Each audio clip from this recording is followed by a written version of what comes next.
Bows get a bad rep in fantasy. For starters, they're almost always shown used from a static position at relatively sedate speeds. And even when they're not, the need to balance them with melee weapons means they often have a bunch of features that make them harder to use in certain scenarios. But how realistic is that? Is it really hard to shoot when there's an enemy nearby? And how many shots could you get off before a charging opponent catches you? These are the things I don't normally get to test. So I'm once again back down here in Hereford with Historia Normannis, where we have some extra bodies to attack me while I shoot some arrows. I think it's safe to say that I've got a fairly specific aesthetic. The sort of standard way we're expected to look and dress has never really appealed to me as a vibe. It's one of the reasons I've always been drawn to fantasy, because its aesthetics can come from anywhere without worrying about what's normal, which lets it do some really visually cool stuff by combining historical influences with more modern ones and combining natural materials with recent technologies. And that blending of aesthetics is pretty much exactly where I found my vibe,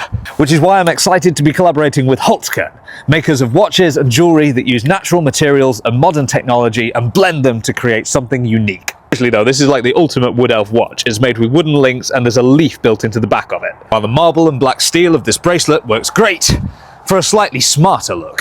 They make everything on a small scale to be as ethical as possible and ship worldwide from Vienna. But if you're in the US, don't worry, because they'll cover the tariffs if needed. And if you're looking to buy as a gift for someone else, the presentation on these is fantastic. It starts with this really Christmassy red sack, and then inside of that, you've got this beautiful decorated green box, which opens up to reveal this wooden presentation case, and then inside of that is the actual product. No plastics, all renewables, and it looks like it was packaged by that guy from Love Actually. All items are delivered in 3 to 5 business days, so if you get your order in by December 19th, then it's guaranteed by Christmas Day. So, whether you're buying for yourself or as a gift for someone else, if you're looking for some jewellery that's unique and stylish with a hint of fantasy vibes, head to holzkern.com/bloomineck via the link below, and don't forget to use Bloomineck discount code to get 15% off and make me look good for my sponsors. So for this video, because my normal bows are a little bit heavy, and therefore not safe for friends, I'm going to be practicing with Historia Normannis's bows, which means this thing. And while I get used to the feel of them and their arrows, which are blunt enough to be able to do some silly tests with, then I'm going to talk a little bit about speed shooting and the rate of shooting that you'd expect on a battlefield. Because there are basically 2 approaches in media. There's ridiculously fast and kind of slow. So the kind of slow ones will start off knocking an arrow. Usually this happens when you've got loads of people in a line.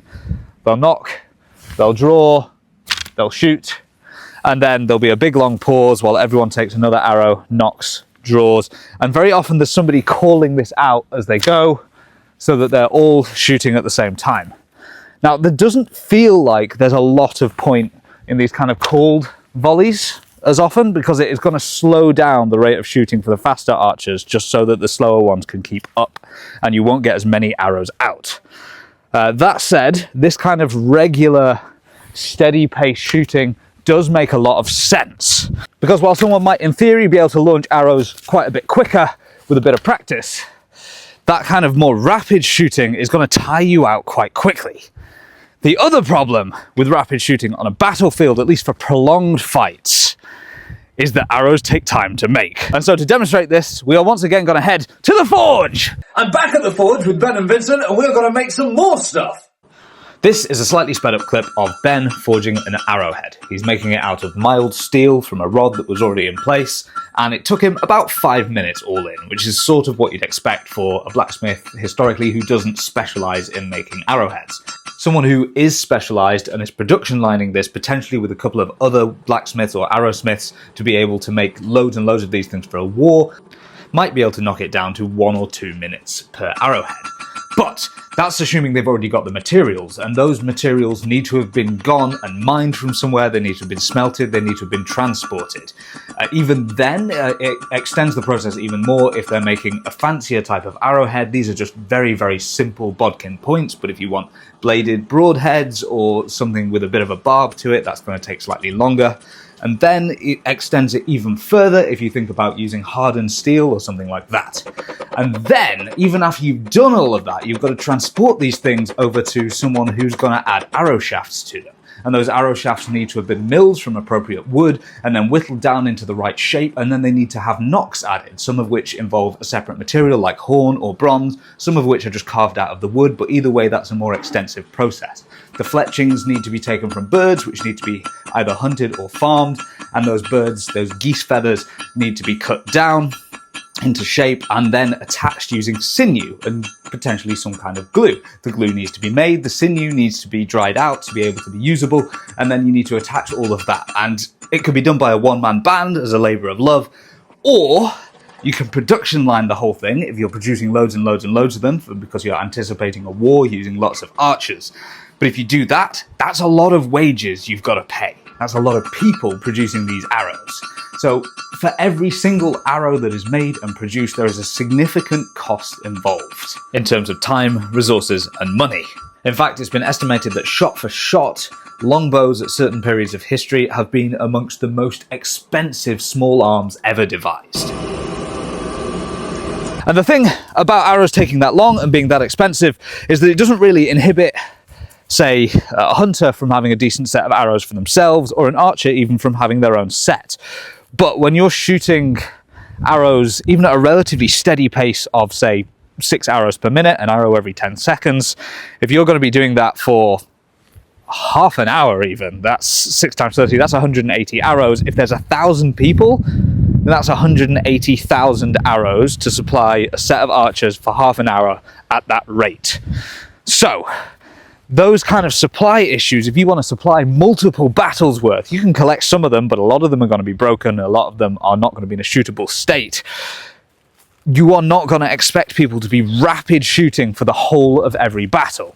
And while a relatively quick burst might be useful in certain circumstances, it's not always going to be the way that someone's shooting all of the time.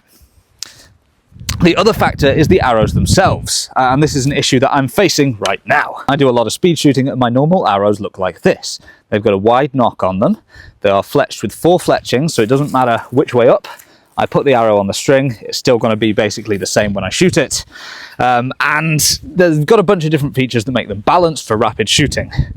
Arrows like that existed in history. There are examples of brass or even built into the wood nocks that were wider and were designed for that. There's even examples of arrows being wrapped in ray skin to do the same thing that my tape is doing here, to give me extra purchase on the arrow itself, to be able to nock it and shoot it quite quickly.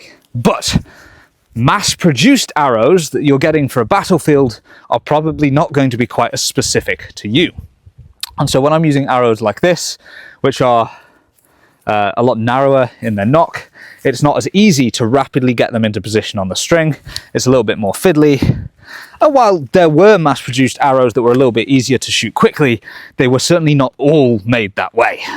And so while an individual archer might be capable of shooting very fast, on a battlefield, not every archer would. That said, we can see examples of artwork that show people using techniques that were designed for relatively quick shooting, whether they're holding the arrows in the bow hand like this so that they've got them available and ready for the next shot, or whether they're holding multiple of them in their hand, or whether they've put their quiver in a different place for personal preference.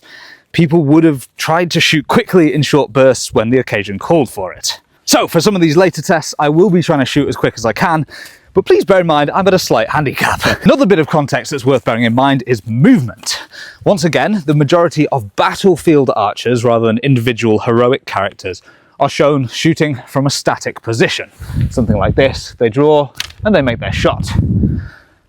But that's in modern media, and a lot of that stems from modern day target archery, which is relatively static, and later medieval period archery, which was also, a lot of the time, relatively static. They were shooting monstrously heavy bows that you just aren't going to be able to pull back while running around. So you might run to change position between shots, but you're going to take the time to make those heavy draws.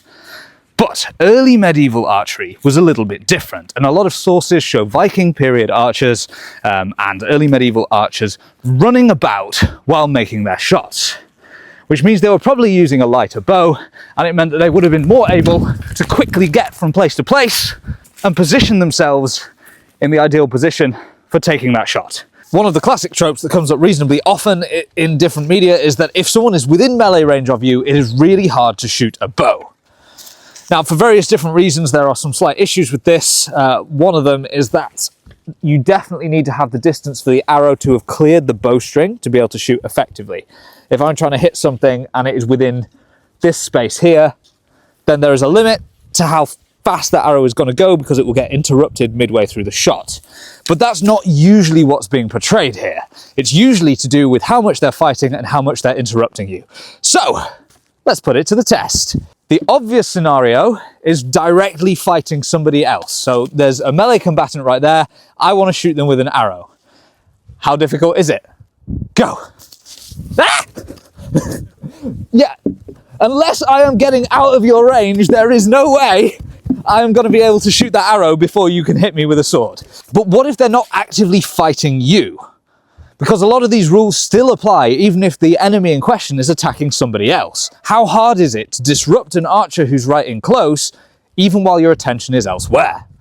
Just a quick note for safety here, we agreed that I would aim at the shield wherever possible and not actually take the shot. Arrow! Arguably the most awkward thing about this style of fighting was trying to stay within 5 feet of the target, because the obvious thing to do is just take a step back and get out of reach. And the rules and expectations set for turn-based combat sort of fall apart when everyone around you is moving all at the same time. That felt a lot easier on me. I still felt like I was being harassed and it wasn't as easy as I would like it to be. The main difference between this and a D&D scenario is that I can quite easily take a step to the side, and while your focus is elsewhere, there's not a lot you're doing to stop me from doing that. Whereas the opportunity attack aspect of D&D would mean that I can't do that without taking a hit. Another thing that comes up sometimes is the idea of shooting at targets that are lying on the ground.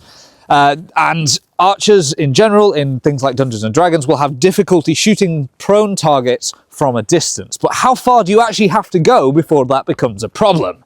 So in this scenario, we're going to imagine initially that the person is still attacking. So in theory, I will have disadvantage from being close to them, but I will also have advantage from them being prone. Generally speaking, that's not too difficult. I would say that is easier than shooting at somebody who is fighting back and not on the ground. But what happens if we get a little bit further away? Because in theory, in D&D rules, I would be at disadvantage to shoot down at the prone target from this distance, but that is not a problem at all. And even coming all the way over here, it's not really any more difficult than it would be to shoot at someone who's standing up. The only time it really becomes a problem is when I get quite a long way off, because now that target is very, very low and flat to me. And as I get further and further away, it's going to become more and more difficult to shoot someone who's down like that than it would be if they were all the way standing up. So while it does have an impact, it's nowhere near as exaggerated as it is in the game. The other question is one of range. Most bows in video games and D&D and things like that have a relatively short maximum range compared with how far one could actually be shot. And while 150 feet might seem like a long way initially, when someone's charging at you from that distance, they can close that relatively quickly. Ben's going to charge at me from the other end, and we're going to see how many arrows I can get off and whether I can hit him before he gets to me. So we've measured out about 150 feet, which in theory is 5 rounds of movement at a normal pace and 2.5 rounds of movement while dashing.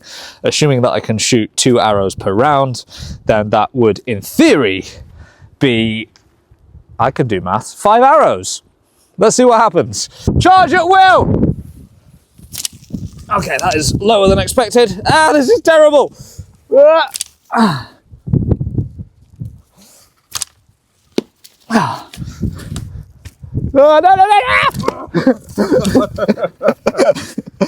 was having major knocking panic there. It was incredible. How it felt reasonably comfortable when I was messing around in the corner over there, but once I put some time pressure on, it feels a lot more intense. So in this clip, I recruited Vincent as a fellow archer to see whether we can get some more shots off, but the wind picked up massively, and with these big fletchings and low-weight bows, that was having a huge impact on our aim. I think we actually managed fewer hits. So that was interesting. Even with unfamiliar arrows, I was averaging about 4 arrows over the course of the charge, which is only slightly below the expectation for a D&D character. But there was a lot of pressure, and it was really difficult to keep any kind of consistency up while that was happening. The wind was blowing sideways, it was sending the arrows off course. I only think managed 2 hits out of those 4 on each run. So yeah, it's a scary and intimidating thing to have someone charging you when you're an archer. But what if there's a group of them? Because if they're trying to maintain a formation, they can't charge quite as fast. They'll be coming slower, we'll have more time to place our shots. So let's try that. On embrasse d'excuses! On embrasse d'excuses! Excuse à sonde! Excuse à sonde! Avancez! Avancez! The first thing to note is the chanting, the sort of marching shout, which was genuinely quite intimidating as they approached. Now, the second thing is that we shot at the shields and at the feet quite a lot. And obviously, if you can land a solid hit to the foot, an arrow is going to go through a leather boot, so that's a pretty decent hit against an enemy target. But even a hit to the shield, an arrow shot from a decently heavy bow and a sharp arrow will punch through a shield and potentially go into the arm on the other side. So it's not a complete loss, even if it's not exactly what you want. So that was an interesting test as well, because it was a lot easier to find and place shots. We were able to aim for people's feet and try and pick out targets. We got a lot more arrows off in general. But the flip side of that is that we absolutely would have got charged down. I think we managed 1 or 2 leg shots that actually connected properly between us each time. So there still would have been 2 melee fighters with shields that would have managed to smash into us. But the obvious elephant in the room here is that if that was happening, there is no way I'm just going to stand still. Which is why a lot of depictions of archery from various different time periods, but especially early medieval periods when there weren't thousands upon thousands of archers in a rank, showed them running about as part of a skirmishing battle. Which in theory in a game would have induced an opportunity attack. So we're going to have a quick look at that. What an opportunity attack is in theory meant to represent is when your attention gets divided. You're turning to focus on something else, and that is when it's very easy for someone to land a hit. So in this 2v2 scenario, another group comes in, one person steps away to deal with them, and they take a bunch of hits. So in order to retreat safely, you need to keep your attention on your opponent, which limits how much you can be making attacks during the process. But if I'm fighting someone up close with a bow and I can't make attacks, stepping back actually means I can continue to attack them while retreating, and it allows me to fight. But the question is, can I move and shoot quickly enough to escape the range of a melee combatant, or am I just risking getting hit the whole time? This is harder than it looks. A few things came out of this. One was that I absolutely need to practice this more, and another is that I need to find a better way to film it, possibly with a body cam or something like that, because this was really interesting and you can barely see it. So, that vastly reduced my comfort and my ability to shoot arrows and knock them quickly, because I was running backwards the whole time. But what if I literally turn and run once I get out of range, and then turn back to make my shots? Is that more viable? This version actually had very mixed results, because in theory I was able to stay ahead of Ben very comfortably. There was pretty much no way he could catch me up, and even though I couldn't shoot arrows very often, when I did, I had time to place those shots because there was more distance. In theory, given time, I could have worn him down, but unfortunately I put my foot in a rabbit hole and I sprained my ankle. Yeah, that popping noise just before I fell, that was me. So, that pretty much put paid to that. The thing that I found there was that while I could stay out of range of the melee fighter, it was still very difficult for me to get shots off, and eventually I got caught up with because I stumbled, and that was the end of me. Thankfully my ankle is well enough that I think I'll be able to get home on it, and in the meantime, if you've enjoyed this video, please drop a like, do all the usual stuff. It's been slightly outside of my normal type of content, but it's been very, very fun to have extra people around to test certain things with and do things a little bit differently. So huge thanks to Historia Normannis. The Hereford branch are currently raising money for going up Lord Hereford's Knob, which is a hill in the area. I will post a link for their fundraising below. It helps them keep themselves in kit and gear and armour as they need to. So if you are inclined to do so, then please support them on that. And if not, I'll see you on the next video. Thank you very much. See you around.